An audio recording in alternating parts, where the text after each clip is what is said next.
तेज। यदि आप 17 फरवरी के पेपर देने जा रहे हैं तो ये वीडियो आपके लिए मोस्ट इम्पोर्टेंट होने वाला है। सीधे भाई साहब 50 यदि ये ऑब्जेक्टिव आप रट लेते हैं तो समझिए आपका इस वीडियो से 10 से 15 अंक पक्का हो जाएगा।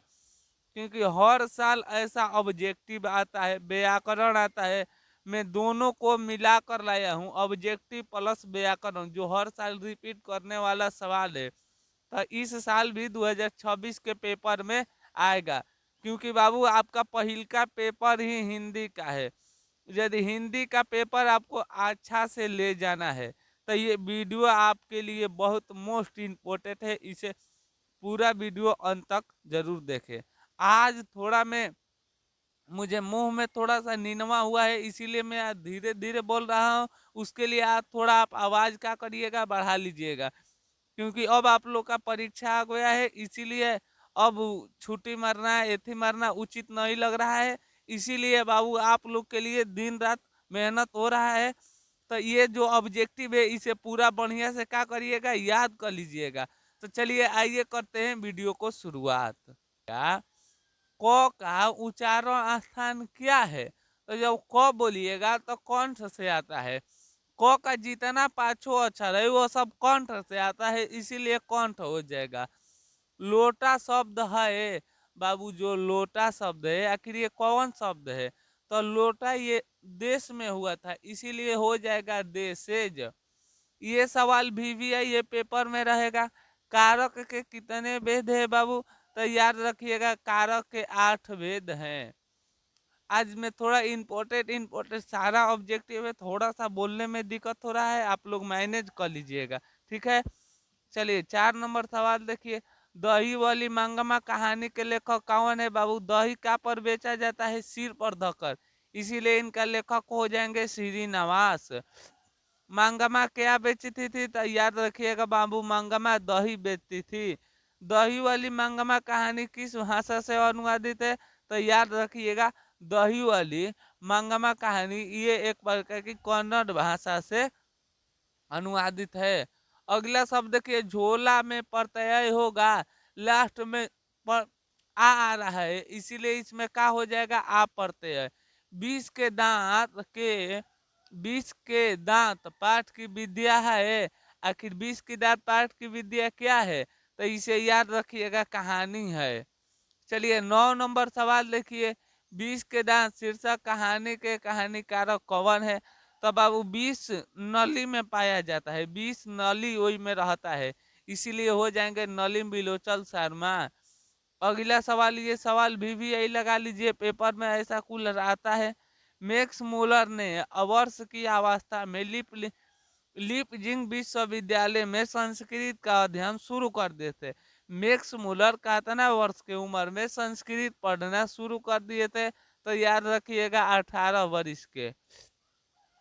चलिए 11 नंबर सवाल देखिए। दारिस नामक सोने के सिक्के से भरा घड़ा किसे मिला था?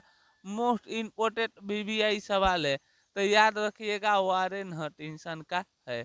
मेघदूत का जर्मनी में अनुवाद किसने किए थे? या तो आप जानते हैं मेघदूत का जर्मनी में अनुवाद मैक्स मूलर ने किए थे।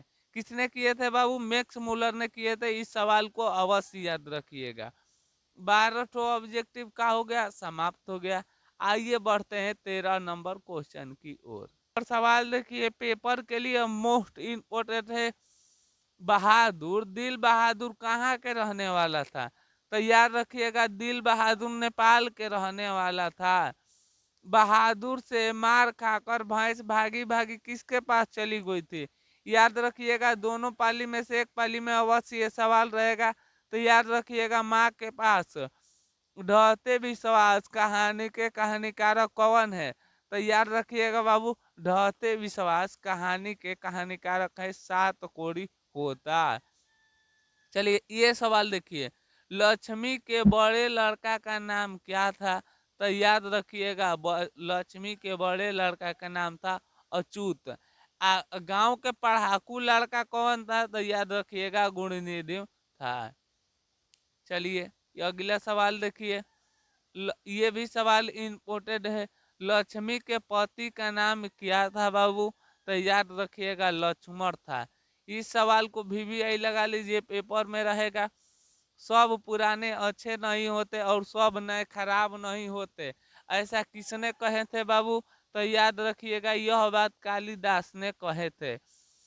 यदि बाबू आपको वीडियो यदि अच्छा लग रहा है तो अवश्य वीडियो को क्या करिएगा, लाइक करिएगा, कमेंट में बताइएगा आपको कितना 50 में सही किए। पूरा वीडियो अंत तक देख कर जाइए, अच्छा लगेगा तो अपने दोस्तों के पास भी जरूर शेयर करिएगा। चलिए 19 नंबर सवाल देखिए, सिकथ का अर्थ क्या होता है बाबू? तो सिकथ का अर्थ मोम होता है। क्या होता है बाबू? मोम होता है। हिंदी के आदि कवि कौन है? तो याद रखिएगा सरहद बाद जी हैं।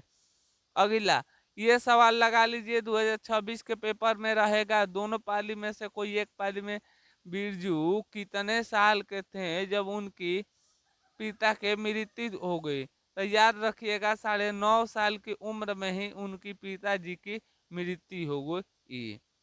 चलिए ये सवाल लगा लीजिए, VVI सवाल है पेपर में। ये सवाल रहेगा, बिरजू महाराज किस शैली के नर्तक थे? तो याद रखिएगा बाबू, जो बिरजू महाराज जी थे वो कथक नर्तक के थे।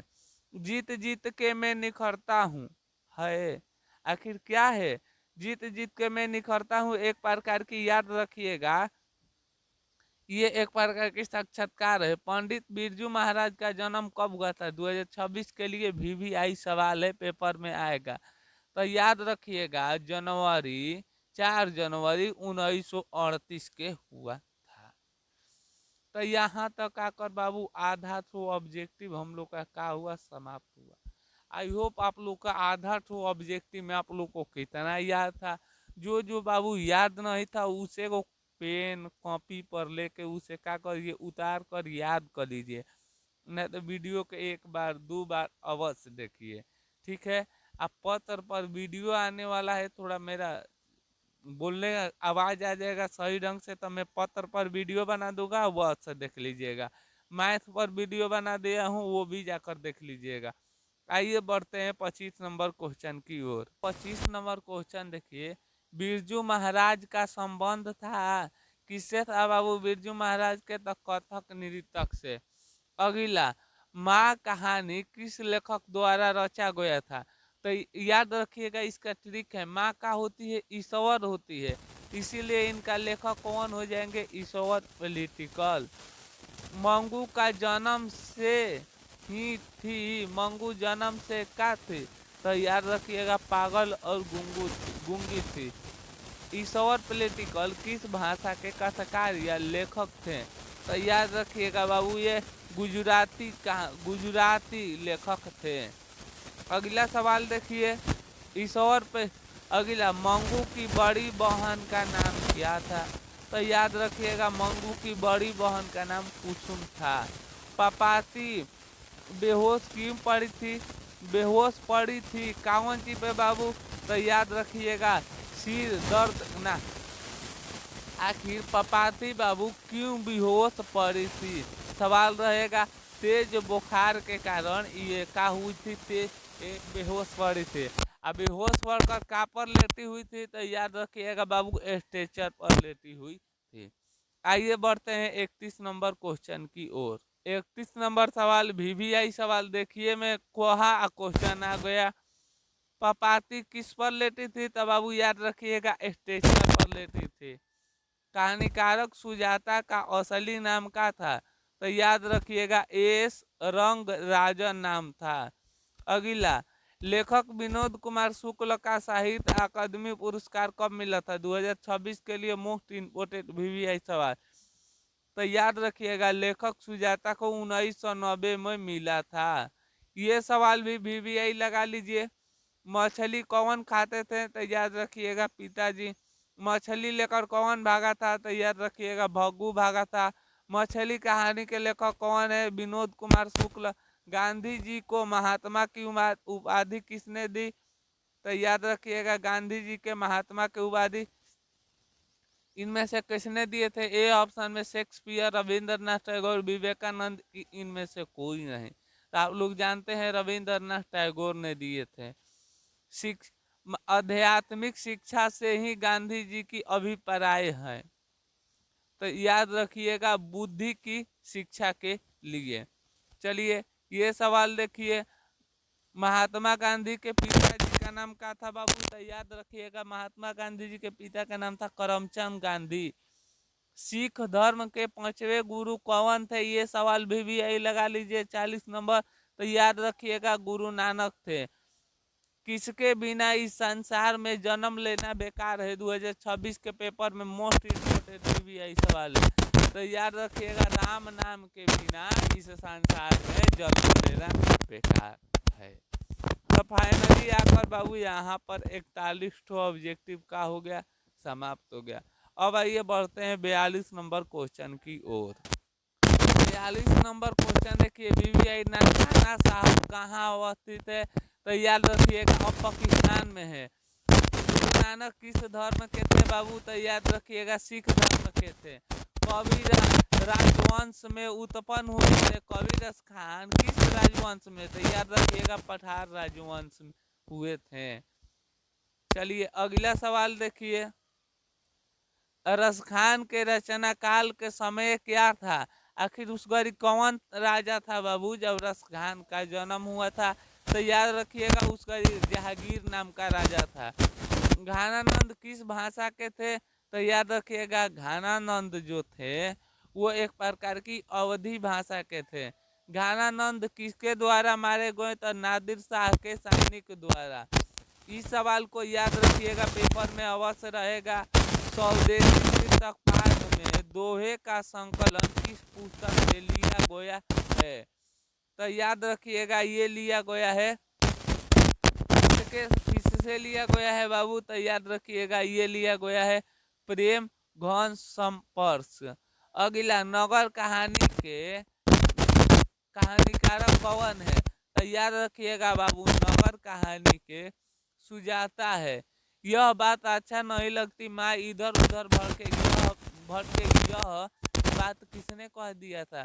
तो याद रखिएगा कैलाश ने कह दिया था।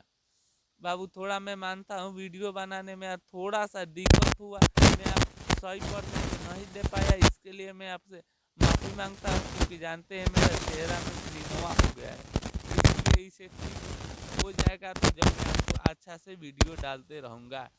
अब आपका परीक्षा के भी समय निकल गया है, तो आप लोग अवश्य इस चैनल को सब्सक्राइब कर लीजिए। गणित वाला वीडियो देख लीजिए, पत्र का वीडियो आएगा देख लीजिए। यहाँ पर आपको बहुत अच्छा ढंग से तैयारी करा दिया जाएगा। जब बोर्ड में बैठिएगा तो आपका सारा सवाल बनेगा। तो चलिए, यदि वीडियो अच्छा लगा हो तो अवश्य शेयर करिएगा। मिलेंगे एक और नई वीडियो के साथ, तब तक हंसते रहे मुस्कुराते रहे। जय हिंद।